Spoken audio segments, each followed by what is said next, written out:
A verdade sobre a conquista lunar.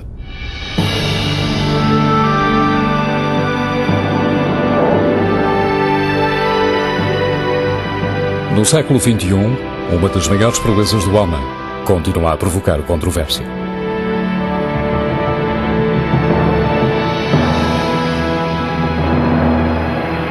It's one small step for man, one giant leap for mankind. As alunagens das naves Apollo aconteceram mesmo ou foram um embuste muito bem engendrado? Bill Kaysing é muitas vezes chamado o pai dos defensores da teoria de uma conspiração lunar. Penso que quando Neil Armstrong disse que era um passo pequeno para o homem, mas um salto gigantesco para a humanidade, a pegada que deixou foi na Zona 51, a norte de Las Vegas, Nevada. Edwin Buzz Aldrin, astronauta da nave Apollo 11, foi o primeiro a seguir os históricos passos de Neil Armstrong.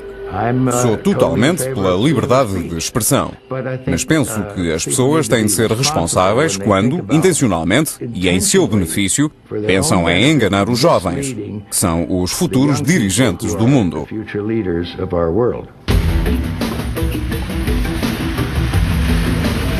Surpreendentemente, as teorias de uma conspiração lunar provêm de um pequeníssimo grupo de pessoas. Porém, nas últimas 3 décadas, as ideias de uns poucos entraram na consciência do público. Tenho ouvido dizer que a alunagem foi feita num estúdio de televisão.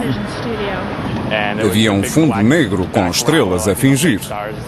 A sombra da bandeira colocada na Lua apontava para um lado e a do homem apontava para o outro. Já ouvi dizer que no vídeo o terreno não era correto, nem o modo de andar deles. Em algumas das fotografias não há estrelas e devia haver, pois como a Lua não tem atmosfera, as estrelas brilhariam intensamente. Mas se as missões Apollo foram forjadas, isto significaria que a NASA tinha criado um embuste de proporções monumentais. Há 40 anos, a União Soviética e os Estados Unidos lutavam entre si pelo domínio global. Então, em 4 de outubro de 1957, os soviéticos puseram em órbita o Sputnik, o primeiro satélite. Um avanço decisivo que atingiu a América onde mais lhe doeu, no coração da alta tecnologia. O Sputnik foi uma grande surpresa para muita gente no nosso país. Penso que o Presidente procurou um modo de ripostar e aconselho de algumas pessoas escolheu um objetivo que lhe pareceu que de certeza seríamos nós os primeiros a alcançar. We choose to go to the moon in this decade and do the other things, not because they are easy, but because they are hard. No auge do programa Apollo, trabalhavam na NASA 400 mil pessoas. Porém, a ida de um homem à Lua era tão importante que levaria o governo dos Estados Unidos a forjá-la. Se era, uma legião de empregados da NASA não só participou no embuste, como também o escondeu do resto do mundo. Foi um passo gigantesco para a humanidade. Sonhávamos alcançar o espaço e em pouquíssimo tempo concretizámos esse sonho. Foi uma grande proeza. Em 16 de julho de 1969, os astronautas da Apollo 11 prepararam-se para a descolagem. Mas enquanto o mundo aguardava ansiosamente que se fizesse história, um homem já tinha dúvidas.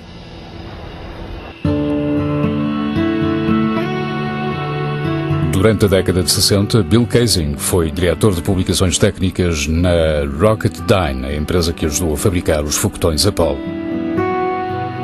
Kaysing, que tinha acesso a alguns dos documentos altamente secretos da empresa, questionou a competência do projeto Apollo. Afirma ele que a CIA tentou silenciá-lo com 3 atentados contra a sua vida. Atualmente leva uma vida tranquila no deserto de Nevada, onde tem um refúgio para gatos. Acredito mesmo que os astronautas não estavam na cápsula de comando no lançamento. Se fez um número de magia com eles. Subiram no elevador, mas desceram pouco depois. Por outras palavras, não se quis arriscar as vidas dos astronautas no caso de o foguetão Saturn rebentar. Tal como Bill Kaysing, Ralph René, engenheiro autodidata e escritor, questiona a aptidão da NASA para a engenharia na altura dos lançamentos. Eles não podiam ir à Lua com os meios que tinham. Na verdade, nem hoje, nem amanhã lá poderão ir. Não se enviam homens para onde não se enviou um macaco.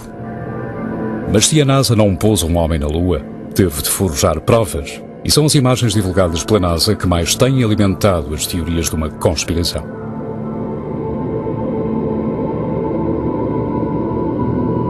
Marcus Allen é o editor inglês da Nexus, uma revista de política, história e ciência alternativas. É possível demonstrar que tais fotografias não foram tiradas na superfície da Lua. Se não foram tiradas na superfície da Lua, só há outro sítio onde podiam ser tiradas: a Terra. Os defensores da teoria de uma conspiração creem que as 6 idas das naves Apollo à Lua foram logros e apontam para estas fotografias da NASA como provas. Por exemplo, afirmam que as zonas iluminadas por trás deviam ser sombrias, quando na realidade mostram todos os pormenores. Noutras, as sombras fazem ângulos quase retos. Será porque havia várias luzes?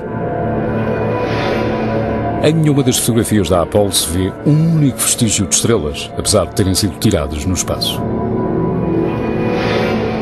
Quando se acelera um filme de arquivo, os astronautas parecem deslocar-se à velocidade normal da gravidade da Terra. E o que faz a bandeira parecer ser batida por uma brisa, quando na Lua não há vento?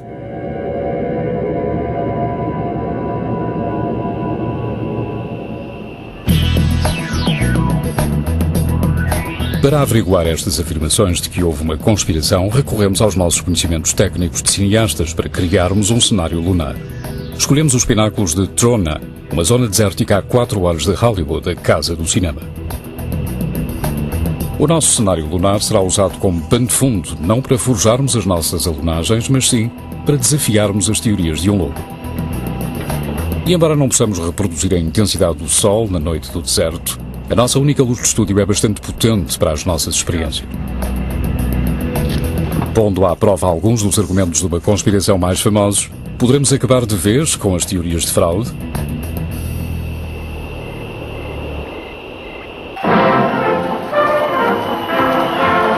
Em 1969, o público tinha poucos motivos para questionar o histórico primeiro passo da humanidade na Lua. Afinal, esta proeza celebrava a supremacia tecnológica. A América tinha finalmente ganho a corrida ao espaço. Enquanto milhões festejavam a histórica missão, Ian Morrison era aluno no radiotelescópio de Jodrell Bank, perto de Manchester, Inglaterra. De lá presenciou o acontecimento de uma perspectiva única. O dispositivo de radiodetecção do telescópio permitiu-lhe escutar as conversas dos astronautas. Possibilitou-lhe ainda seguir o módulo Eagle nos preparativos para pousar na superfície da Lua. Não estávamos a seguir oficialmente a nave Apollo, mas sim a escutá-la por divertimento, no nosso interesse. T-minus 15 seconds, guidance is internal. 12, 11, 10, 9, ignition sequence start. Pudemos ouvir toda a conversa dos astronautas até pousarem na superfície. Estavam muito entusiasmados e deve ter sido maravilhoso quando pousaram. 2, 1, 0, liftoff. We have a liftoff. 32 minutes past the hour. Liftoff on Apollo 11. O astrónomo Sir Patrick Moore relatou a missão em direto para a televisão inglesa.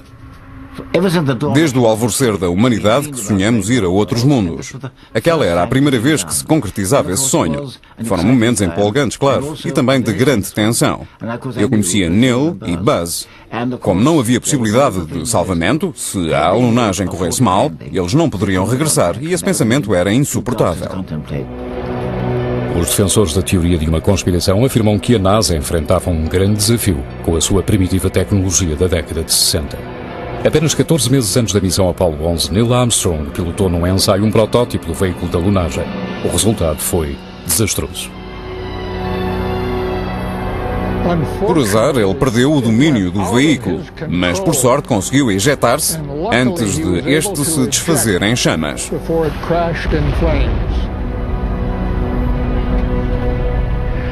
O que se pretende fazer ver, claro, é que se eles não conseguiam fazer um simulador funcionar na Terra, como iriam fazer o módulo lunar funcionar na Lua? Os defensores da teoria de uma conspiração questionam não só as aptidões técnicas do módulo de alunagem, como também os computadores que o guiavam. Comparam a tecnologia de computadores a bordo da nave Apollo à de uma calculadora de bolso. Jim Oberg é um ex-engenheiro do vai-vem espacial e tinha sido contratado pela NASA para escrever um livro a rebater as afirmações de conspiração. Quando a NASA desistiu do livro, Jim continuou a sua defesa do projeto Apollo. É espantoso reparar que num automóvel talvez haja mais tecnologia de computadores do que nas naves espaciais Apollo. Mas como Jim faz notar, o que conta não é a tecnologia de que dispomos, mas sim o modo como a usamos. Naquele tempo, a linguagem dos computadores das Apollo era numérica. Ao contrário dos computadores pessoais modernos, os computadores das Apollo não tinham de armazenar ficheiros nem de processar imagens. A maior parte dos complexos cálculos era feita no controle da missão, e estas informações eram transmitidas aos astronautas. Era um computador muito simples, porém todas as tarefas necessárias estavam bem definidas e eram bem entendidas. O computador não podia fazer muito mais, mas era capaz de fazer o suficiente pelas Apollo. Em Jodrell Bank, Ian Morrison acompanhou os cruciais derradeiros minutos do maior desafio ao módulo Eagle, guiado por computador, pousar na Lua. Tínhamos aqui equipamento que podia medir a aceleração ou desaceleração da nave espacial a abrandar para pousar. Está aqui mostrado graficamente. Isto é uma cópia do gráfico original. Vemos uma curva suave. O tornar-se menos pronunciada significa que a nave estava a descer lentamente para pousar, controlada por computadores. 60 seconds. Lights on. Mas o mais interessante é que, pouco antes de parecer ir pousar, o gráfico mudou. E em vez de descer, a nave acelerou para cima. Quando estávamos a 150 metros da superfície, Neil Armstrong mudou manualmente a direção à nave, pois viu que estávamos a ir para um sítio que parecia pouco adequado e quis sobrevoá-lo para alcançar o outro lado. Roger, 1201 alarm. Roger, we got you. We're going at alarm. Neil Armstrong tinha percebido que o piloto automático ia fazê-los pousar numa cratera repleta de pedregulhos. Ele fez subir o módulo. Vemos que aqui há um pequeno solavanco na altura em que ele acelerou para se afastar da superfície. A seguir vemos esta pequena ondulação de quando sobrevoou a cratera e, por fim, fez pousar o módulo. Contact light. Okay, engine stop. We copy you down, Eagle. Tranquility Base here. The Eagle has landed. Então ouviu-se a voz do Neil. O Eagle pousou. Para mim foi um momento de grande alívio, mas como estava em direto, tive de ser comedido no que dizia. That's one small step for man, one giant leap for mankind. Os primeiros passos da humanidade na Lua tornaram-se o epicentro das teorias de um embuste. Ao tentarem provar que as missões foram forjadas, os defensores da teoria de uma conspiração analisaram as imagens uma a uma. Um dos conjuntos de imagens mais famosos da história é a dança de Buzz Aldrin na paisagem lunar.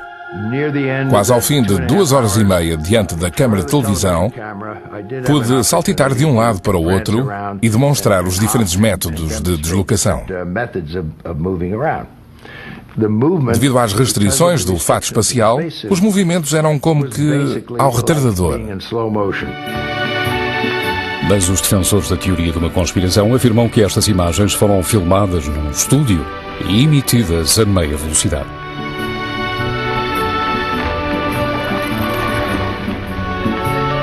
Quando são aceleradas, os astronautas movimentam-se como se estivessem sujeitos à gravidade da Terra.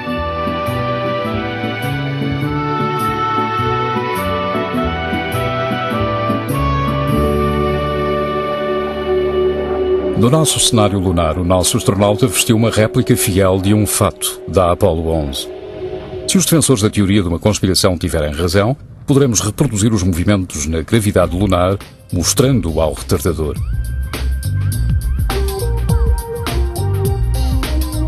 A meia velocidade, os desajeitados saltos do nosso astronauta assemelham-se vagamente aos de quem caminha na Lua, mas ele não consegue imitar a leveza dos passos de dança de Buzz Aldrin.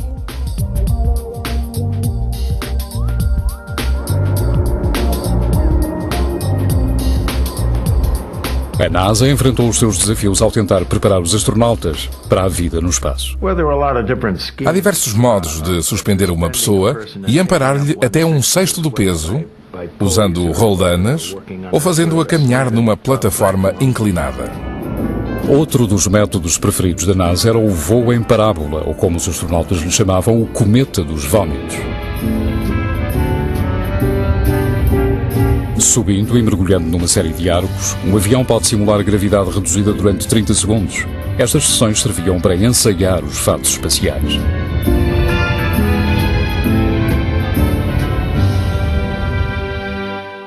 Porém, como afirmam os defensores da teoria de uma conspiração, se a NASA forjou as missões Apollo, também teve de forjar os indícios fotográficos.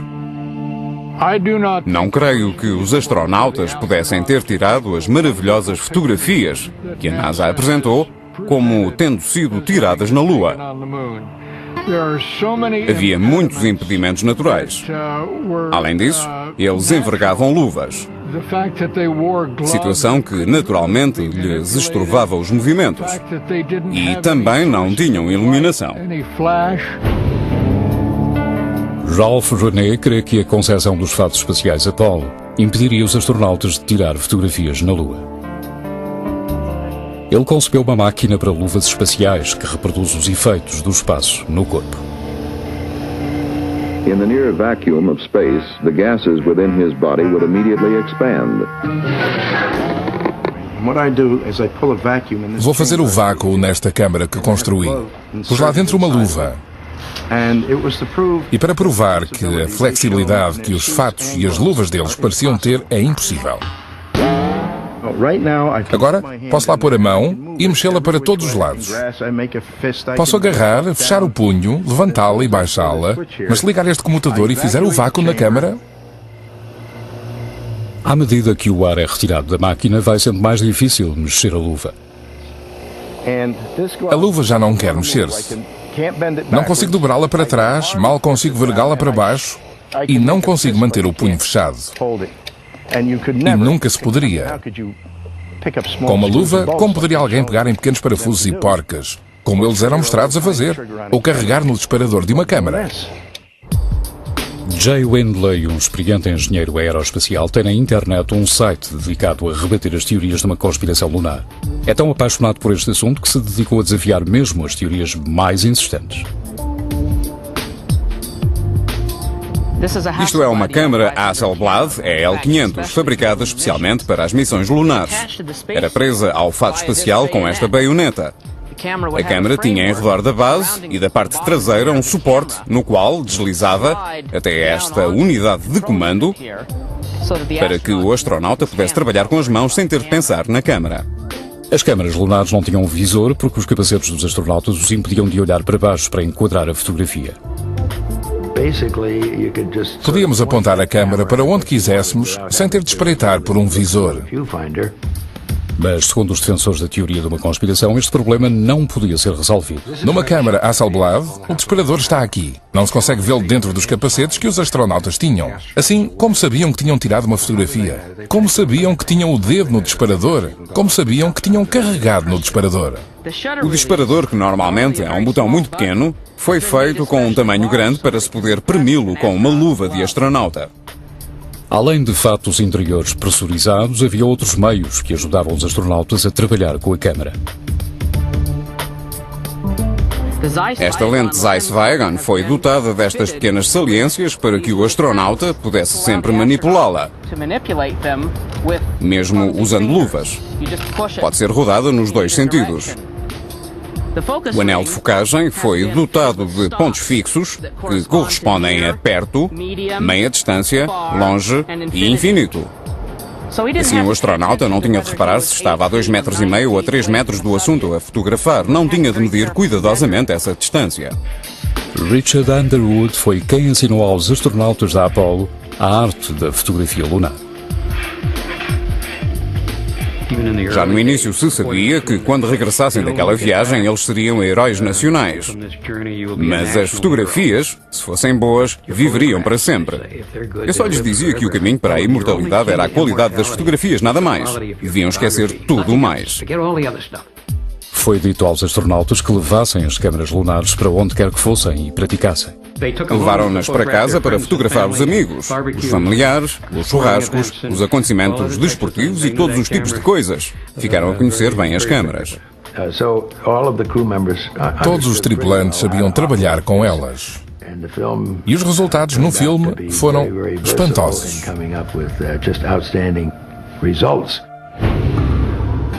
Ironicamente, estes resultados espantosos conduziram a uma das mais famosas anomalias fotográficas, o estranho caso das sombras lunares. As sombras são das provas mais fortes de que não fomos à Lua.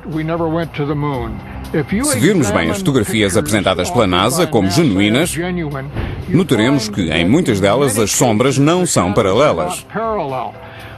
Como o Sol era a única fonte de luz, todas as sombras na Lua deviam ser exatamente paralelas, mas não são. Como na Lua as sombras apontam em diferentes direções, os defensores da teoria de uma conspiração dizem que elas eram criadas por fontes separadas de luz artificial. Só há um Sol, não dois. Mas aquelas sombras eram incongruentes, porque ora divergiam dos objetos, ora convergiam, o que não pode ser. Neste planeta, vemos que as sombras de dois objetos, criadas pelo Sol, são paralelas. Porém, se formos averiguar se Ralph René tem razão, veremos que as sombras nem sempre são paralelas. As sombras são um modo muito impreciso de determinar a direção da fonte de luz, pois tendem a divergir e a convergir consoante a forma dos objetos que as fazem, e ainda consoante o terreno atrás desses objetos. A direção das sombras é assim afetada. Os defensores da teoria de uma conspiração podem dizer que a sombra segue numa direção ou noutra, literal e figuradamente, e podem levar um leigo a duvidar do que vê. Os céticos questionam ainda os pormenores visíveis em zonas que deviam ser sombrias. A sua explicação é de que havia uma segunda fonte de luz a iluminá-las. Vejamos uma das fotografias mais famosas do século XX, O Homem na Lua. Foi tirada por Neil Armstrong a Buzz Aldrin na missão Apollo 11. Esperaríamos que a zona de sombra que vemos aqui, criada por esta luz crua, fosse invisível, mas não é. Mas no nosso cenário lunar artificial vemos nitidamente as propriedades refletoras criadas pela nossa única fonte de luz. Como se pode ver, em toda esta imagem só há uma fonte de luz, que está atrás de nós. Segundo os defensores da teoria de uma conspiração, este lado do astronauta deveria estar em sombra total, mas não está. Porquê? Porque a luz do terreno à nossa volta é refletida para o astronauta e ilumina-o deste lado. Outra causa de suspeito entre os defensores da teoria da conspiração é um momento alto de simbolismo da Apollo, a bandeira americana. Há uma bandeira americana sempre fortemente iluminada, mesmo do lado em que devia haver sombra, que devia estar totalmente escuro. É óbvio que eles tinham pequenos holofotes, pois só assim a bandeira podia ter aquele aspecto. Os defensores da teoria de uma conspiração dizem que é suspeito a bandeira estar bem iluminada dos dois lados em todas as fotografias. Dizem que também devia ter sombra. Aqui, vemos a nossa bandeira bem iluminada pela frente, mas se virmos para o outro lado, veremos que, mesmo com a nossa única fonte de luz, também está bem iluminada. A luz transparece e ilumina este lado da bandeira. Mas e a questão da bandeira a ondular num ambiente em que não há vento? Quando se filmaram algumas das cenas com a bandeira, havia aparelhos de ar-condicionado ligados para refrescar os astronautas, que envergavam aqueles quentes fatos espaciais. Portanto, é bem possível que o que víamos fosse vento. Esta bandeira a ondular será a melhor prova de que as alunagens foram forjadas num estúdio? No nosso cenário lunar, Jay Winley tenciona provar que não.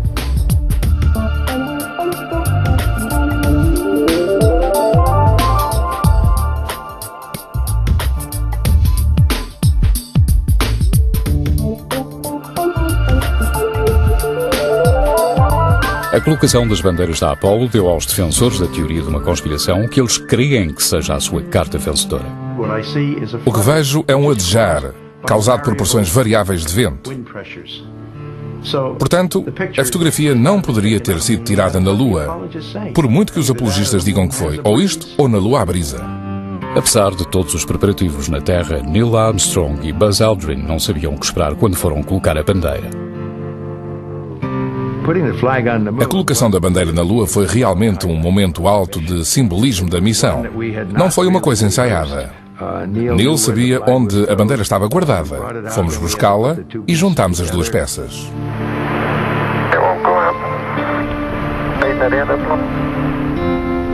Os astronautas tiveram de cravar a haste da bandeira na dura superfície lunar com movimentos de torção. Uma vareta horizontal de alumínio mantinha a bandeira direita. Essa fazia a ponta livre da bandeira adejar. Isto é um tubo de alumínio, parecido com os usados na missão Apollo, muito flexível. Se eu o vergar e largar, vemos que o movimento continua durante algum tempo. Na Terra, a resistência ao ar amortece este movimento pendular, mas na superfície da Lua não há ar que amorteça a bandeira e a impeça de ondular. O indício mais óbvio de que a bandeira estava mesmo na Lua é que não se mexia quando eles passavam perto dela. Só se mexia quando eles tocavam na haste ou a largavam, fazendo-a baloiçar para trás e para diante. Não ondulava como se fosse atingida por um sopro. Baloiçava para trás e para diante como uma cota de malha. Experimentem fazer isto lá em casa. Os defensores da teoria de uma conspiração apontam para outra estranha incongruência que não pode ser explicada pela ausência de atmosfera. Quando o módulo de alunagem de 16 toneladas pousou, os seus foguetes impulsores deviam ter soprado para longe a camada superior de poeira e destapado a superfície rochosa da Lua. Porém, nitidamente vêem-se pegadas por baixo da nave espacial e parece não haver poeira nos suportes. O potentíssimo jato de chamas, calor e gases facilmente abriria uma grande cratera. De facto, pensou-se que a cratera seria tão grande que o veículo lunar desapareceria nela. O que é verdade. Ralph René concebeu uma experiência para ilustrar a sua afirmação de que o módulo de alunagem acionado a foguetes devia ter feito uma cratera. Segundo os seus cálculos, o foguete do módulo lunar é 26 vezes mais potente do que um soprador de folhas de jardim. Se este pode fazer uma cratera em cascalho, uma nave espacial com 4.000 kg de força impulsora também devia fazer. Ao pousarem, eles não deslocaram poeira seca, pequenas pedras, nada. Por isso, esta demonstração vai mostrar que este material desaparecerá logo e que até conseguirei abrir um buraco nele. Há já algum tempo que não uso isto. Vamos lá.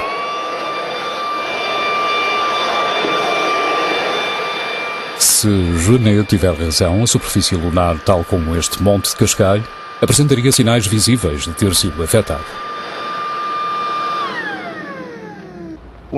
Depois de pousarem, a poeira fica onde estava. Como pode ser? Se soprarmos poeira para longe, ela vai para longe, como fiz aqui. O chão ficou limpo. Porém, ao aproximar-se da Lua, o veículo Eagle tinha reduzido para 25% a sua potência. Ao descer para pousar, o seu suave movimento de avanço reduziu ainda mais o efeito dos impulsores na superfície da Lua.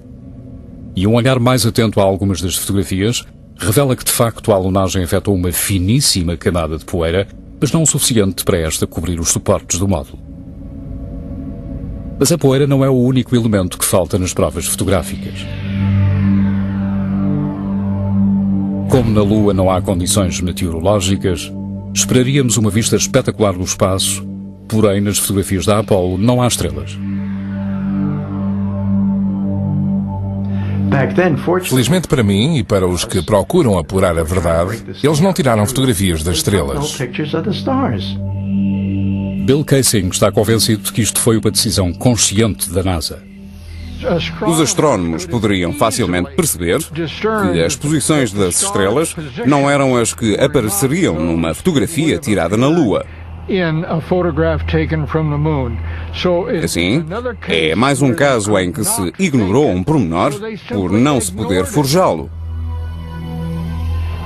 Se falássemos com Aldrin, com Armstrong ou com qualquer dos outros astronautas da Apollo, eles não respondiam à grande maioria das perguntas relacionadas com as estrelas.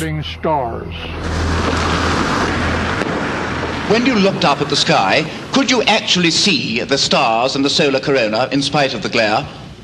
We were never able to see stars from the lunar surface or on the daylight side of the moon by eye without looking through the optics. Perguntei a Neil Armstrong se tinha visto estrelas, pois sabia que todos fariam esta pergunta. Eu já sabia a resposta, claro, os nossos olhos não estão adaptados a isso. Os olhos humanos reagem à luz, abrindo e fechando a íris. Em luz intensa, a íris diminui de tamanho e na escuridão aumenta. Na Lua, os olhos, como a abertura da câmara, não conseguem ajustar-se ao brilho da superfície e à escuridão do espaço, simultaneamente. Se estivermos num estádio bem iluminado por holofotes ou debaixo de um candeeiro de rua, o efeito será o mesmo. Ao olharmos para cima, não veremos muitas estrelas. Nem a nossa câmara de televisão se ajusta ao extremo contraste.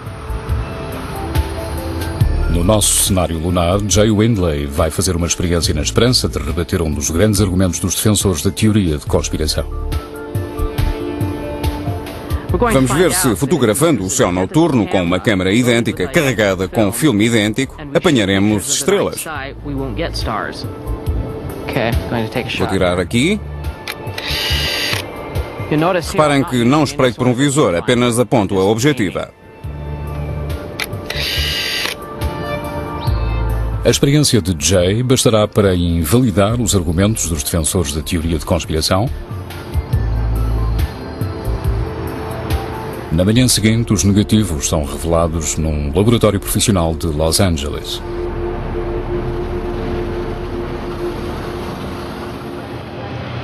Na nossa experiência no deserto, tirámos várias fotografias com diferentes formatos de filme. Nesta fotografia, em 35mm, vemos que as sombras dos tripulantes, causadas pela nossa única fonte de luz, convergem. Na verdade, há uma diferença de quase 90 graus na direção das sombras. Nesta, vemos o efeito do terreno nas sombras. Os montes fazem mudar a direção das sombras. Aqui, a sombra dos astronautas está numa direção e a da tripulação está noutra, devido ao monte. Estes resultados contradizem diretamente as insinuações de conspiração. Tal como os astronautas da Apollo, nós tivemos de adivinhar as distâncias e a exposição. E como não tínhamos um visor, tivemos de adivinhar a direção em que a câmara apontava. Vemos nitidamente que, mesmo com tais deficiências, tirávamos fotografias bastante boas. Vemos logo que nesta fotografia não há estrelas, embora durante a nossa experiência elas fossem bem visíveis. Acontece que são demasiado esmaiecidas para o filme registá-las com a exposição que usamos para estas fotografias. Os resultados da nossa experiência fotográfica parecem ser incontestáveis. Mas a misteriosa imagem desta pedra numa fotografia da Apollo 16 parece apoiar as afirmações de que todas as alunagens foram forjadas. É obviamente uma pedra feita de pasta de papel. Nela vê-se nitidamente a letra C. Para Ralph René, a pedra C devia ser chamada o adereço C. Em Hollywood, quando fazem um cenário, o diretor dos cenários dispõe no chão cartões que têm um A, um B, um C, ou estão numerados de 1 a 10. E o técnico dos adereços põe os adereços em cima desses cartões. Mas em Hollywood tem-se o cuidado de virá-los para não se ver o que tem escrito. A NASA explica que a fotografia tinha um defeito. A letra C é apenas um pelo no negativo.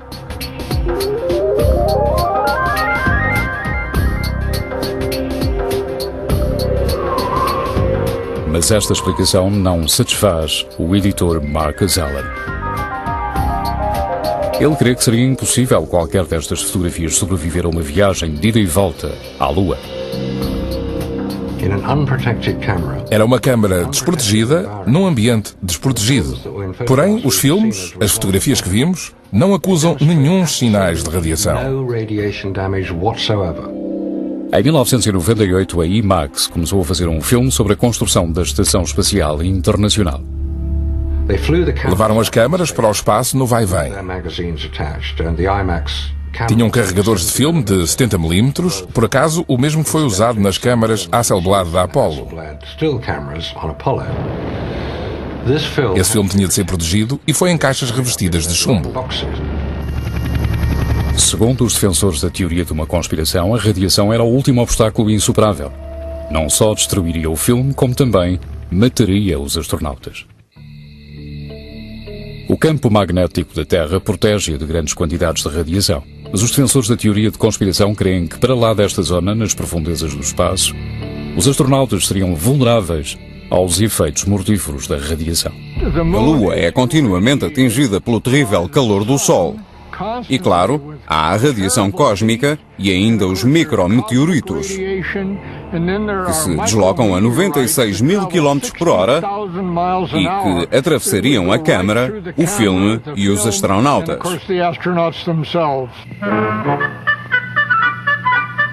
While the odds against a micrometeoroid hitting an astronaut are believed to be extremely low, any puncture would be decidedly uncomfortable. Depois de saírem da atmosfera terrestre, os astronautas atravessaram a alta velocidade os anéis de Van Allen. Van Allen disse que os anéis eram um mar de radiação mortífera. Atravessar este mar seria sujeitar-se a uma dose mortal. Ao sairmos dele, estaríamos cozidos e a morrer. Estes anéis radioativos formam um aro espesso que rodeia o Equador e é menos denso nos polos norte e sul. Assim, mesmo rodeando a cápsula com 2 metros de água ou com uma massa equivalente de chumbo, não se atreveriam a atravessar o escudo de Van Allen. De facto, o Dr. Van Allen, que ainda é vivo, não faz segredo de que considera disparatado o que se diz da radiação mortífera e que é só para quem gosta do absurdo, como ele diz. Ele diz que os níveis de radiação não chegam para fazer-nos mal, a menos que lá ficamos muito tempo, cerca de um mês. A NASA afirma que os astronautas suportaram apenas uma breve exposição ao passarem 1 hora na parte menos espessa dos anéis. Mas depois de a atravessarem, enfrentaram um perigo ainda maior. Queriam aqueles cómicos meter-se numa nave de folha de estanho, convencidos de que esta os protegeria da radiação solar? Não me refiro à luz, mas sim à radiação das tempestades solares. Se sujeitarmos um homem a uma erupção solar potente, ele morrerá, se não tiver uma proteção. As erupções do Sol podem fazer variar os satélites e as redes de energia elétrica. Mas também podem ser detectadas por um sistema de computadores que nos avise com antecedência. Quem pousasse na Lua seria bombardeado pela radiação solar. Foi por isso que eles tiveram de esconder tudo. Porque não é possível fazer tal coisa. Não era possível naquela altura, não é possível agora e de certeza não será possível no futuro quando tentarem fazer a tal missão tripulada a Marte. Apenas 3 meses depois da missão Apollo 16, a NASA reconheceu que uma violenta erupção solar tinha atingido a superfície da Lua. Tinha sido uma erupção tão poderosa que talvez tivesse matado os astronautas se eles lá estivessem. As erupções solares são daqueles fenómenos que são um risco calculado, pois logo que nos atingem, enchem-nos de radiação. Mas temos muito tempo, horas, se não mesmo um dia ou mais, para regressarmos à Terra ou procurarmos um local blindado ou prepararmos-nos. Os astronautas só podiam valer-se da nave espacial para sobreviverem a uma erupção solar. Eles tinham pensado nisso. Tinham planeado virar o extremo mais volumoso da nave para uma possível frente de radiação. Esse extremo da nave e todo o combustível nele contido concederiam proteção suficiente contra essa vaga de radiação. Para os defensores da teoria de conspiração, a radiação é o último prego do caixão. Eles creem que os astronautas não poderiam sobreviver a uma viagem de ida e volta à Lua. Mas a radiação talvez também permita desvendar segredos da própria superfície lunar. A radiação poderá dar a resposta definitiva à pergunta: pousamos mesmo na Lua?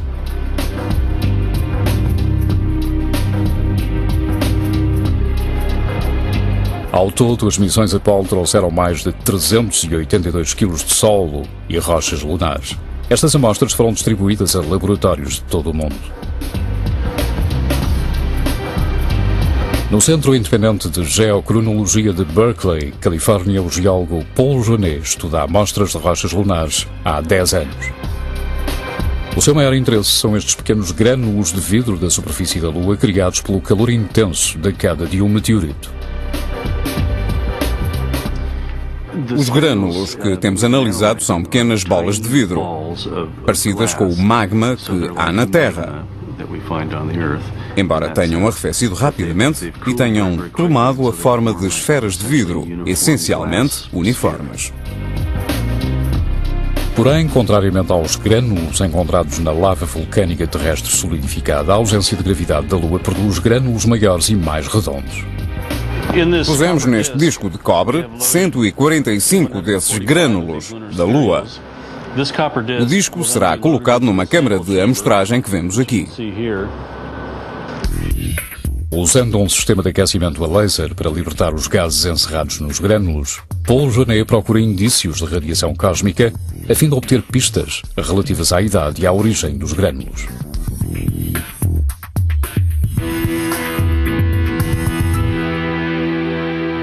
Os materiais lunares e outros que temos analisado apresentam indícios de terem sido bombardeados por radiação cósmica.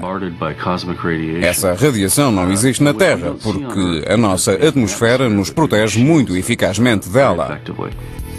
Genet apurou que os grânulos datam de há 3.900 milhões de anos. Esta descoberta elimina a possibilidade de terem-se formado na Terra. O vidro mais antigo que conheço em qualquer ponto da Terra tem cerca de 165 milhões de anos. Portanto, a Terra, com o seu ambiente muito dinâmico, não tende a conservar estes objetos de vidro, enquanto que a Lua, que do ponto de vista térmico está morta, tende a conservá-los. Os resultados que obtivemos são prova definitiva de origem lunar. Posso dizer com toda a certeza que são provenientes da Lua. Mas nem estas provas abalam a obstinada convicção dos defensores da teoria de conspiração. As rochas lunares foram forjadas, como foi a história das imagens dos astronautas. A NASA tem um laboratório de cerâmica onde facilmente poderia ter produzido os 300 e muitos quilos de rochas alegadamente trazidas da Lua. Mas são os indícios que os astronautas deixaram ficar na Lua e não os que trouxeram para a Terra que poderão proporcionar a prova inabalável. Em cada missão bem-sucedida à Lua fez-se uma série de experiências. Mais de 30 anos depois da Apollo 11, uma delas continua a funcionar. O alvo lunar de raios laser. Houve duas importantes experiências. Uma foi um conjunto de refletores para refletir feixes de laser emitidos da Terra para a Lua. Pois a geometria destes refletores devolvia o feixe exatamente na mesma direção em que tinha chegado. No alto dos Montes Davis, no Texas, o Observatório McDonald continua a colher informações desta experiência. Em 33 anos ninguém apareceu, ninguém veio falar connosco. Jerry Wyant acolheria bem uma visita dos defensores da teoria de uma conspiração. Desde 1969 que a sua equipa dispara um feixe de laser para o objeto da experiência à média de 240 vezes por ano. É claro que foi no local da Apollo 11 que os Estados Unidos colocaram o primeiro conjunto refletor lunar. Por isso, disparamos um laser para este ponto e para outros 3 na Lua. Vamos ligar o laser e, passados poucos segundos, veremos o clarão. O laser atinge o refletor na superfície da Lua e é devolvido na forma de uma série de impulsos que a visão humana não detecta. Medindo o tempo que cada impulso de laser demora a regressar, os cientistas obtêm informações vitais sobre a posição da Terra no Sistema Solar.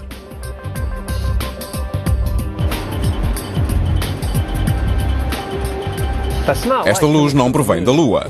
Este clarão é a luz recebida pelo nosso telescópio. Este é o primeiro local em que o homem pisou a Lua. A nossa busca da verdade revelou a resposta definitiva. Talvez seja por isto que os defensores da teoria de conspiração têm tão pouco a dizer sobre este assunto. É triste que os detratores nunca se tenham incomodado a falar com as pessoas que estiveram ligadas às missões. Decidiram que tudo era um embuste e nunca se incomodaram a falar connosco. No auge da corrida ao espaço, a União Soviética e a Alemanha Oriental tinham tecnologia para escutar as missões Apollo. Porém, os defensores da teoria de conspiração ignoram este poder de escuta e o silêncio dos grandes inimigos da América. Porque não perguntam eles aos russos? Os russos estavam em concorrência connosco. E se desconfiassem de que estávamos a forjar alguma coisa, teriam contado ao mundo inteiro. Sempre que alcançamos uma fronteira mais distante, há pessoas que contam histórias e outras que as envolvem em mito. Cristóvão Colombo foi ridicularizado quando descobriu que a Terra não era plana, mas sim esférica. Talvez todos os grandes feitos da humanidade estejam condenados a atrair o ceticismo e a controvérsia. Num milhão de anos de história da humanidade, ir à Lua, o ir à Lua, desejar a Lua, foram metáforas que designavam o impossível e então, subitamente, conseguiu-se ir à Lua. Mas penso que grande parte disto é vandalismo cultural. Vândalo cultural? Dessa gosto. Vou pôr um letreiro no meu carro a dizer: sou um vândalo cultural. Essa é boa. Tal como o impulso de desfigurar a Mona Lisa ou de gravar as iniciais do nome numa estátua, gravar as iniciais na face do programa Apollo é um impulso que algumas pessoas parecem ter. Como criar e disfarçar um embuste de tal magnitude seria um esforço enorme, para a NASA foi muito mais fácil construir um foguetão e pôr o homem na Lua. Versão portuguesa via satélite.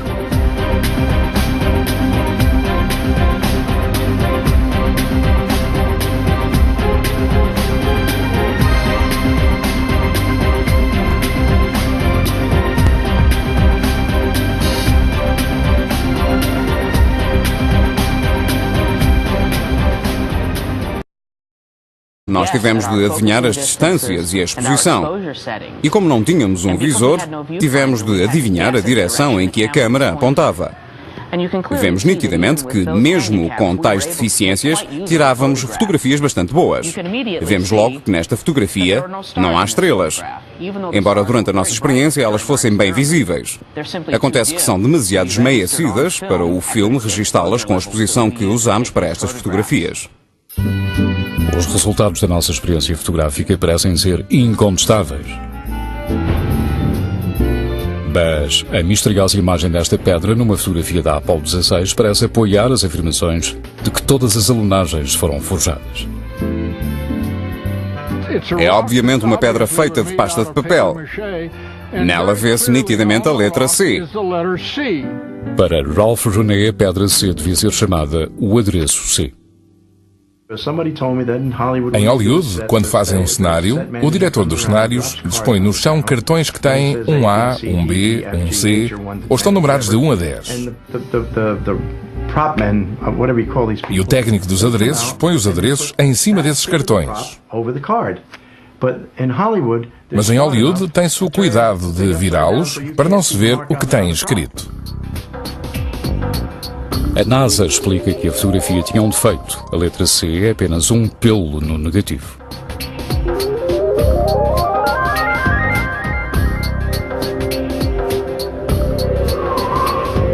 Mas esta explicação não satisfaz o editor Mark Azellen.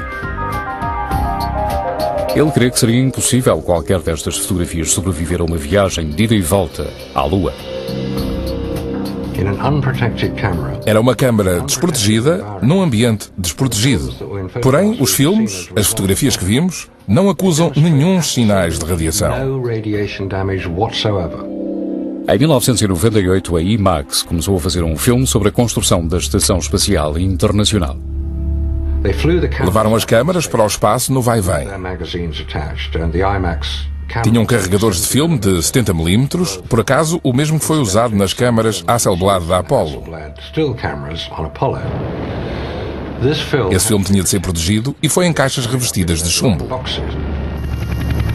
Segundo os defensores da teoria de uma conspiração, a radiação era o último obstáculo insuperável. Não só destruiria o filme, como também mataria os astronautas. O campo magnético da Terra protege-a de grandes quantidades de radiação, mas os defensores da teoria de conspiração creem que, para lá desta zona, nas profundezas do espaço, os astronautas seriam vulneráveis aos efeitos mortíferos da radiação. A Lua é continuamente atingida pelo terrível calor do Sol. Os resultados da nossa experiência fotográfica parecem ser incontestáveis.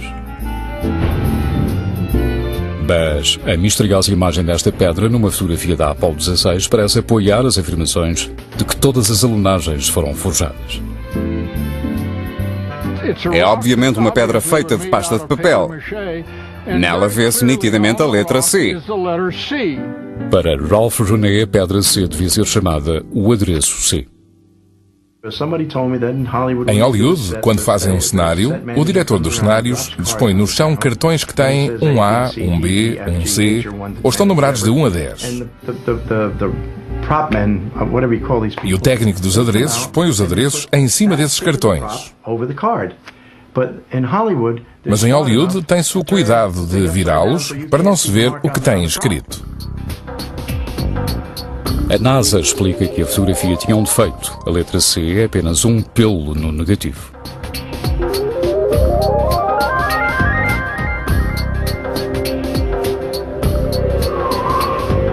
Mas esta explicação não satisfaz o editor Marcus Allen. Ele crê que seria impossível qualquer destas fotografias sobreviver a uma viagem de ida e volta à Lua. Era uma câmara desprotegida num ambiente desprotegido. Porém, os filmes, as fotografias que vimos, não acusam nenhum sinais de radiação. Em 1998, a IMAX começou a fazer um filme sobre a construção da Estação Espacial Internacional. Levaram as câmaras para o espaço no vai-vem. Tinham carregadores de filme de 70mm, por acaso o mesmo que foi usado nas câmaras Hasselblad da Apollo. Esse filme tinha de ser protegido e foi em caixas revestidas de chumbo. Segundo os defensores da teoria de uma conspiração, a radiação era o último obstáculo insuperável. Não só destruiria o filme, como também mataria os astronautas. O campo magnético da Terra protege-a de grandes quantidades de radiação, mas os defensores da teoria de conspiração creem que, para lá desta zona, nas profundezas do espaço, os astronautas seriam vulneráveis aos efeitos mortíferos da radiação. A Lua é continuamente atingida pelo terrível calor do Sol. E, claro, há a radiação cósmica e ainda os micrometeoritos, que se deslocam a 96 mil km por hora e que atravessariam a câmara, o filme e os astronautas.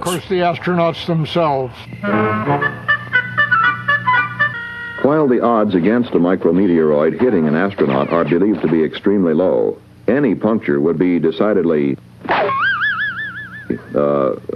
Porém, nitidamente vêem-se pegadas por baixo da nave espacial e parece não haver poeira nos suportes. O potentíssimo jato de chamas, calor e gases facilmente abriria uma grande cratera. De facto, pensou-se que a cratera seria tão grande que o veículo lunar desapareceria nela. O que é verdade. Ralph René concebeu uma experiência para ilustrar a sua afirmação de que o módulo da lunagem acionado a foguetes devia ter feito uma cratera. Segundo os seus cálculos, o foguete do módulo lunar é 26 vezes mais potente do que um soprador de folhas de jardim. Se este pode fazer uma cratera em cascalho, uma nave espacial com 4.000 kg de força impulsora também devia fazer. Ao pousarem, eles não deslocaram poeira seca, pequenas pedras, nada. Por isso, esta demonstração vai mostrar que este material desaparecerá logo e que até conseguirei abrir um buraco nele. Há já algum tempo que não uso isto. Vamos lá.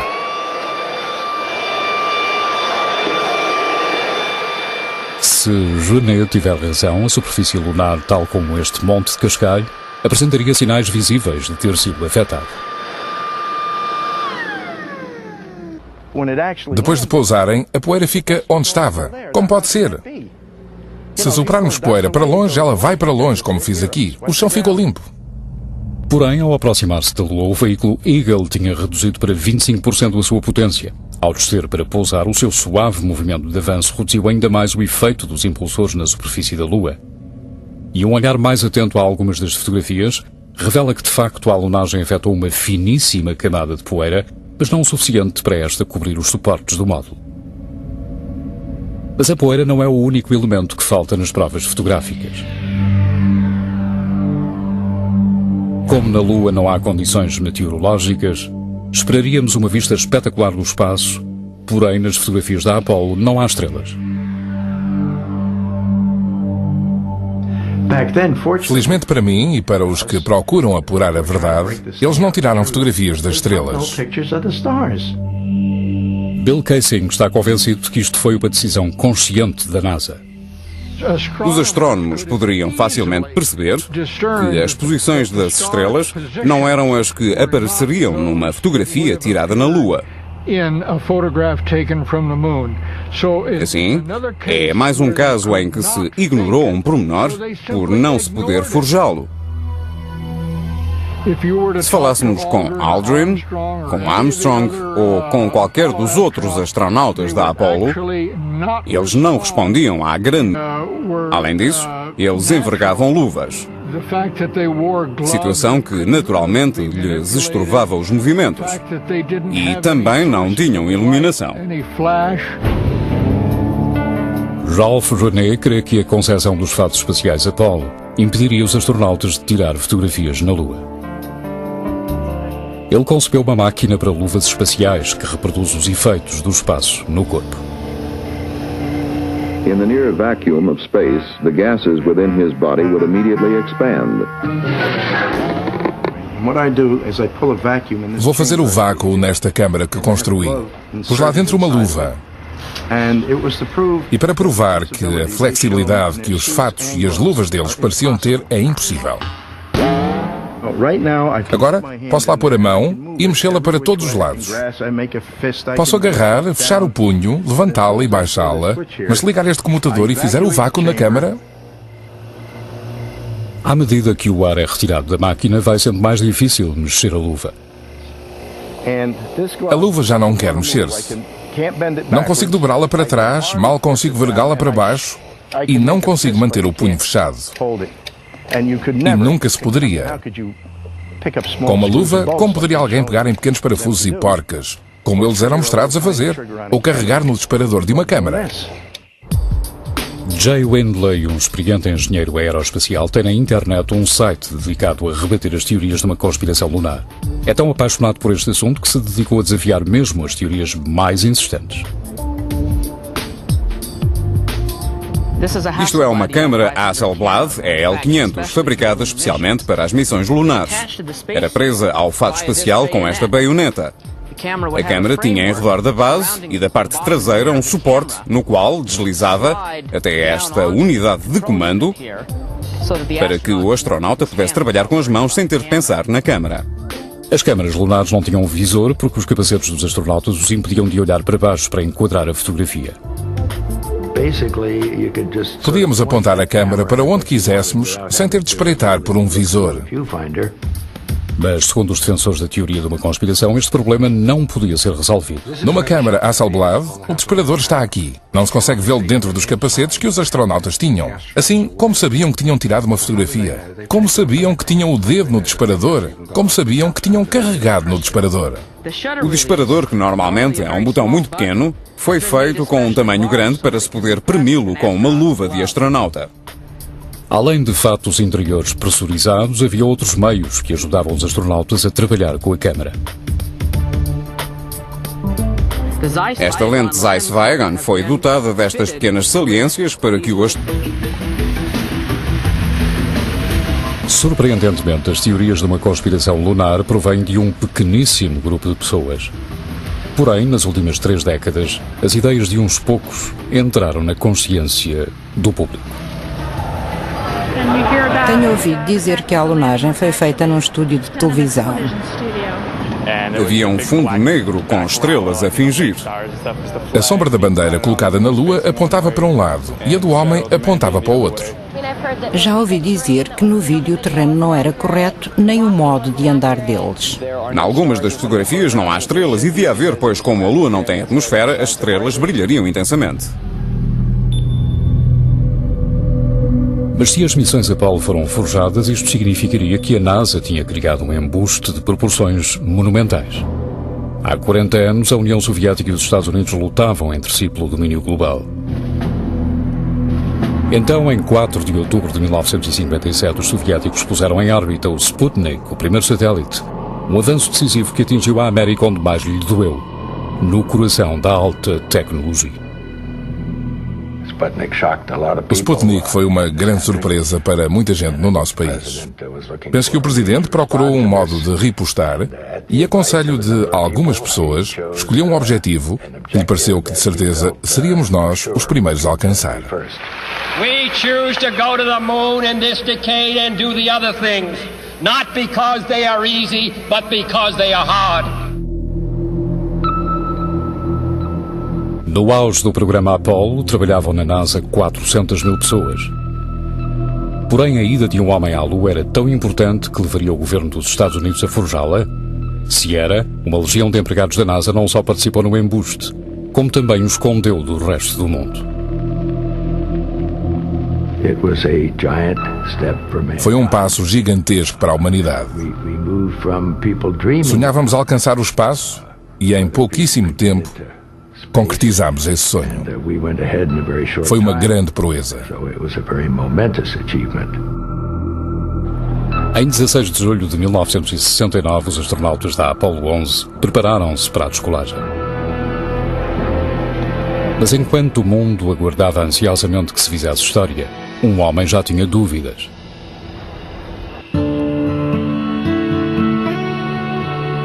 Durante a década de 60, Bill Kaysing foi diretor de publicações técnicas na Rocketdyne, a empresa que ajudou a fabricar os foguetões Apollo. Kaysing, que tinha acesso a alguns dos documentos altamente secretos da empresa, questionou a competência do projeto Apollo. Afirma ele que a CIA tentou silenciá-lo com 3 atentados contra a sua vida. E para provar que a flexibilidade que os fatos e as luvas deles pareciam ter é impossível. Agora, posso lá pôr a mão e mexê-la para todos os lados. Posso agarrar, fechar o punho, levantá-la e baixá-la, mas se ligar este comutador e fizer o vácuo na câmara... À medida que o ar é retirado da máquina, vai sendo mais difícil mexer a luva. A luva já não quer mexer-se. Não consigo dobrá-la para trás, mal consigo vergá-la para baixo e não consigo manter o punho fechado. E nunca se poderia. Com uma luva, como poderia alguém pegar em pequenos parafusos e porcas, como eles eram mostrados a fazer, ou carregar no disparador de uma câmara? Jay Windley, um experiente engenheiro aeroespacial, tem na internet um site dedicado a rebater as teorias de uma conspiração lunar. É tão apaixonado por este assunto que se dedicou a desafiar mesmo as teorias mais insistentes. Isto é uma câmara Hasselblad EL500, fabricada especialmente para as missões lunares. Era presa ao fato espacial com esta baioneta. A câmara tinha em redor da base e da parte traseira um suporte no qual deslizava até esta unidade de comando para que o astronauta pudesse trabalhar com as mãos sem ter de pensar na câmara. As câmaras lunares não tinham visor porque os capacetes dos astronautas os impediam de olhar para baixo para enquadrar a fotografia. Podíamos apontar a câmara para onde quiséssemos sem ter de espreitar por um visor. Mas, segundo os defensores da teoria de uma conspiração, este problema não podia ser resolvido. Numa câmara Hasselblad, o disparador está aqui. Não se consegue vê-lo dentro dos capacetes que os astronautas tinham. Assim, como sabiam que tinham tirado uma fotografia? Como sabiam que tinham o dedo no disparador? Como sabiam que tinham carregado no disparador? O disparador, que normalmente é um botão muito pequeno, foi feito com um tamanho grande para se poder premi-lo com uma luva de astronauta. Além de fatos interiores pressurizados, havia outros meios que ajudavam os astronautas a trabalhar com a câmara. Esta lente Zeiss-Weygand foi dotada destas pequenas saliências para que o astronauta pudesse sempre manipulá-la. mesmo usando luvas. Pode ser rodada nos dois sentidos. O anel de focagem foi dotado de pontos fixos que correspondem a perto, meia distância, longe e infinito. Assim, o astronauta não tinha de reparar se estava a 2,5 metros ou a 3 metros do assunto a fotografar. Não tinha de medir cuidadosamente essa distância. Richard Underwood foi quem ensinou aos astronautas da Apollo a arte da fotografia lunar. Já no início se sabia que, quando regressassem daquela viagem, eles seriam heróis nacionais. Mas as fotografias... Acredito mesmo que os astronautas não estavam na cápsula de comando no lançamento. Se fez um número de magia com eles. Subiram no elevador, mas desceram pouco depois. Por outras palavras, não se quis arriscar as vidas dos astronautas no caso de o foguetão Saturn rebentar. Tal como Bill Kaysing, Ralph René, engenheiro autodidata e escritor, questiona a aptidão da NASA para a engenharia, na altura dos lançamentos. Eles não podiam ir à Lua com os meios que tinham. Na verdade, nem hoje, nem amanhã lá poderão ir. Não se enviam homens para onde não se enviou um macaco.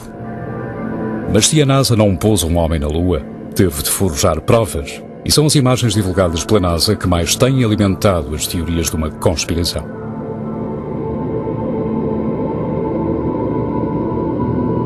Marcus Allen é o editor inglês da Nexus, uma revista de política, história e ciência alternativas. É possível demonstrar que tais fotografias não foram tiradas na superfície da Lua. Se não foram tiradas na superfície da Lua, só há outro sítio onde podiam ser tiradas: a Terra. Os defensores da teoria de uma conspiração creem que as 6 idas das naves Apollo à Lua foram logros e apontam para estas fotografias da NASA como provas. Por exemplo, afirmam que as zonas iluminadas por trás deviam ser sombrias, quando na realidade mostram todos os pormenores. Noutras, as sombras fazem ângulos quase retos. Será porque havia várias luzes? Em nenhuma das fotografias da Apollo se vê um único vestígio de estrelas, apesar de terem sido tiradas no espaço. Quando se acelera um filme de arquivo, os astronautas parecem deslocar-se à velocidade normal da gravidade da Terra. E o que faz a bandeira parecer ser batida por uma brisa, quando na Lua não há vento?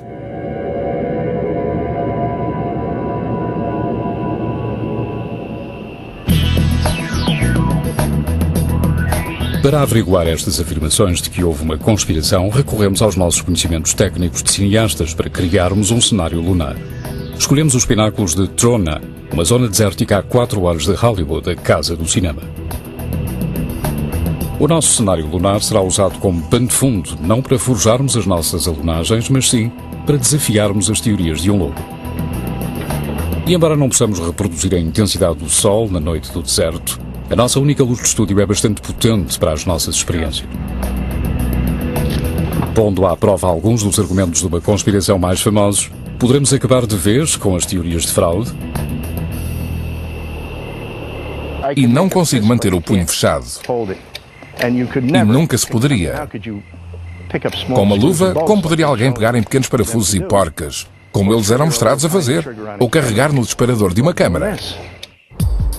Jay Windley, um experiente engenheiro aeroespacial, tem na internet um site dedicado a rebater as teorias de uma conspiração lunar. É tão apaixonado por este assunto que se dedicou a desafiar mesmo as teorias mais insistentes. Isto é uma câmara Hasselblad EL500, fabricada especialmente para as missões lunares. Era presa ao fato espacial com esta baioneta. A câmara tinha em redor da base e da parte traseira um suporte no qual deslizava até esta unidade de comando para que o astronauta pudesse trabalhar com as mãos sem ter de pensar na câmara. As câmaras lunares não tinham visor porque os capacetes dos astronautas os impediam de olhar para baixo para enquadrar a fotografia. Podíamos apontar a câmara para onde quiséssemos sem ter de espreitar por um visor. Mas, segundo os defensores da teoria de uma conspiração, este problema não podia ser resolvido. Numa câmara Hasselblad, o disparador está aqui. Não se consegue vê-lo dentro dos capacetes que os astronautas tinham. Assim, como sabiam que tinham tirado uma fotografia? Como sabiam que tinham o dedo no disparador? Como sabiam que tinham carregado no disparador? O disparador, que normalmente é um botão muito pequeno, foi feito com um tamanho grande para se poder premi-lo com uma luva de astronauta. Além de fatos interiores pressurizados, havia outros meios que ajudavam os astronautas a trabalhar com a câmara. Esta lente Zeiss-Weygand foi dotada destas pequenas saliências para que o astronauta pudesse sempre manipulá-la, mesmo usando luvas. Pode ser rodada nos dois sentidos. O anel de focagem foi dotado de pontos fixos que correspondem a perto, meia distância, longe e infinito. Assim, o astronauta não tinha de reparar se estava a 2,5 metros ou a 3 metros do assunto a fotografar. Não tinha de medir cuidadosamente essa distância. Richard Underwood foi quem ensinou aos astronautas da Apollo a arte da fotografia lunar. Já no início se sabia que, quando regressassem daquela viagem, eles seriam heróis nacionais. Mas as fotografias, se fossem boas, viveriam para sempre. Eu só lhes dizia que o caminho para a imortalidade era a qualidade das fotografias, nada mais. Deviam esquecer tudo o mais. Foi dito aos astronautas que levassem as câmaras lunares para onde quer que fossem e praticassem. Levaram-nas para casa para fotografar os amigos, os familiares, os churrascos, os acontecimentos desportivos e todos os tipos de coisas. Ficaram a conhecer bem as câmaras. Todos os tripulantes sabiam trabalhar com elas. E os resultados no filme? O piloto automático ia fazê-los pousar numa cratera repleta de pedregulhos. Ele fez subir o módulo. Vemos que aqui há um pequeno solavanco na altura em que ele acelerou para se afastar da superfície. A seguir vemos esta pequena ondulação de quando sobrevoou a cratera e, por fim, fez pousar o módulo. Contact light. Okay, engine stop. We copy you down, Eagle. Tranquility Base here. The Eagle has landed. Então ouviu-se a voz do Neil. O Eagle pousou. Para mim foi um momento de grande alívio, mas como estava em direto, tive de ser comedido no que dizia. It's one small step for man, one giant leap for mankind. Os primeiros passos da humanidade na Lua tornaram-se o epicentro das teorias de um embuste. Ao tentarem provar que as missões foram forjadas, os defensores da teoria de uma conspiração analisaram as imagens uma a uma. Um dos conjuntos de imagens mais famosos da história é a dança de Buzz Aldrin na paisagem lunar. Quase ao fim de 2 horas e meia diante da câmara de televisão, pude saltitar de um lado para o outro e demonstrar os diferentes métodos de deslocação. Devido às restrições do olfato espacial, os movimentos eram como que ao retardador. Mas os defensores da teoria de uma conspiração afirmam que estas imagens foram filmadas num estúdio e emitidas a meia velocidade.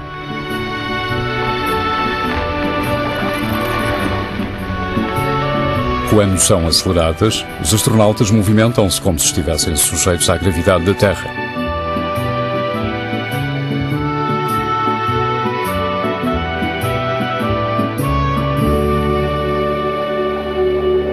No nosso cenário lunar, o nosso astronauta vestiu uma réplica fiel de um fato da Apollo 11.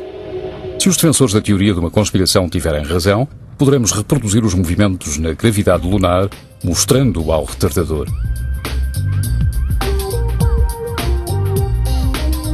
A meia velocidade, os desajeitados saltos do nosso astronauta assemelham-se vagamente aos de quem caminha na Lua, mas ele não consegue imitar a leveza dos passos de dança de Buzz Aldrin.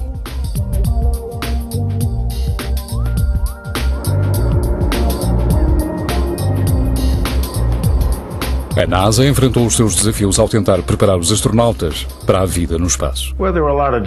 Há diversos modos de suspender uma pessoa e amparar-lhe até 1/6 do peso, usando roldanas ou fazendo-a caminhar numa plataforma inclinada. Outro dos métodos preferidos da NASA era o voo em parábola, ou como os astronautas lhe chamavam, o cometa dos vômitos. Eles creem que os astronautas não poderiam sobreviver a uma viagem de ida e volta à Lua. Mas a radiação talvez também permita desvendar segredos da própria superfície lunar. A radiação poderá dar a resposta definitiva à pergunta: pousamos mesmo na Lua?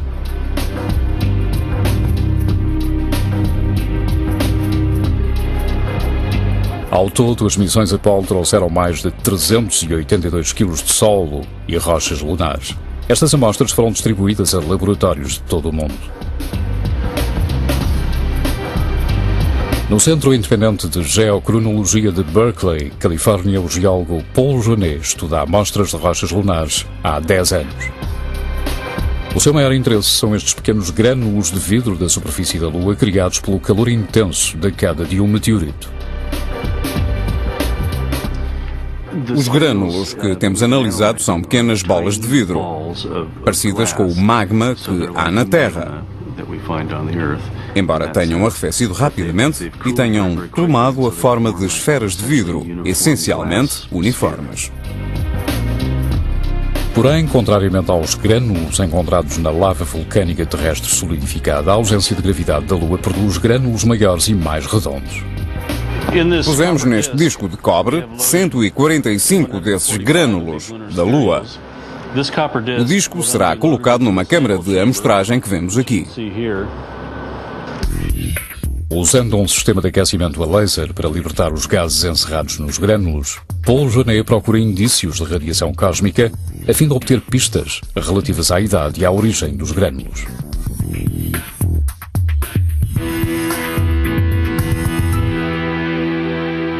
Os materiais lunares e outros que temos analisado apresentam indícios de terem sido bombardeados por radiação cósmica. Essa radiação não existe na Terra porque a nossa atmosfera nos protege muito eficazmente dela. Jonet apurou que os grânulos datam de há 3.900 milhões de anos. Esta descoberta elimina a possibilidade de terem-se formado na Terra. O vidro mais antigo que conheço em qualquer ponto da Terra tem cerca de 165 milhões de anos. Portanto, a Terra, com o seu ambiente muito dinâmico, não tende a conservar estes objetos de vidro, enquanto que a Lua, que do ponto de vista térmico está morta, tende a conservá-los. Os resultados que obtivemos são prova definitiva de origem lunar. Posso dizer com toda a certeza que são provenientes da Lua. Mas nem estas provas abalam a obstinada convicção dos defensores da teoria de conspiração. As rochas lunares foram forjadas, como foi a história. Está aqui mostrado graficamente. Isto é uma cópia do gráfico original. Vemos uma curva suave. O tornar-se menos pronunciada significa que a nave estava a descer lentamente para pousar, controlada por computadores.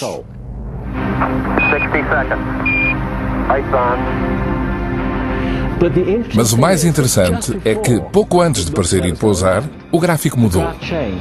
E em vez de descer, a nave acelerou para cima. Quando estávamos a 150 metros da superfície, Neil Armstrong mudou manualmente a direção à nave, pois viu que estávamos a ir para um sítio que lhe parecia pouco adequado e quis sobrevoá-lo para alcançar o outro lado. Roger, 1201 alarm. Roger, we got you. We're going at alarm. Neil Armstrong tinha percebido que o piloto automático ia fazê-los pousar numa cratera repleta de pedregulhos. Ele fez subir o módulo.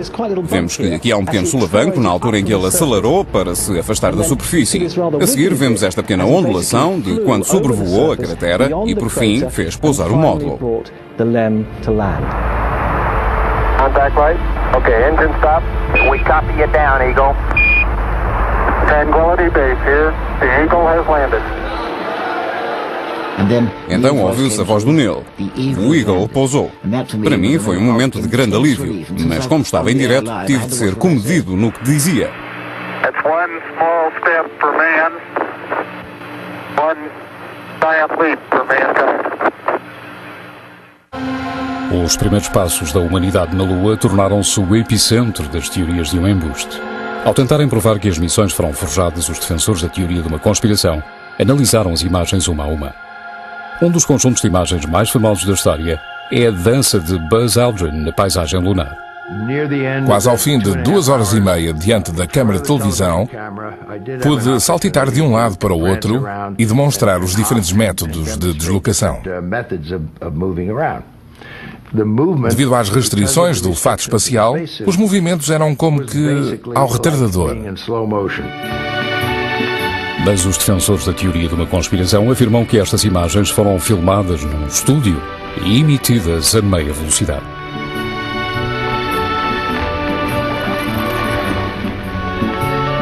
Quando são aceleradas, os astronautas movimentam-se como se estivessem sujeitos à gravidade da Terra.